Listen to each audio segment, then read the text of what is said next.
শুভেন্দু অধিকারী এবার শুধু বাংলাদেশ নয়, পাকিস্তান, আফগানিস্তান, তাজিকিস্তান সহ বিভিন্ন রাষ্ট্রকে অখণ্ড ভারত হিসেবে তিনি দেখতে চান।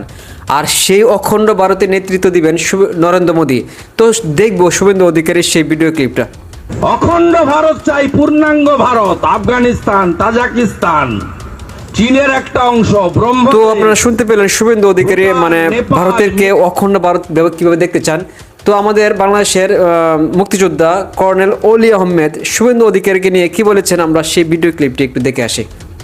এই গরুটা ক্ষমতায় আসার পরের থেকে বাংলাদেশের বিরুদ্ধে হুমকি দিচ্ছে, যুদ্ধ। কর্নেল অলি এখানে বলতেছেন শুভেন্দু অধিকারী হচ্ছে একটা গরু, সুতরাং মানে এই গরু ক্ষমতা আসার পরে বাংলাদেশের বিরুদ্ধে একের পর এক উস্কানি দিয়ে যাচ্ছে।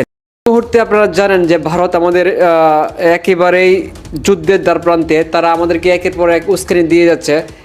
শুভেন্দু অধিকারী ক্ষমতা নেওয়ার পরে বাংলাদেশের দিকে বাংলাদেশ দখল করবে এরকম উস্কানি একের পর এক দিয়ে যাচ্ছে। তো আমাদের কি করা উচিত?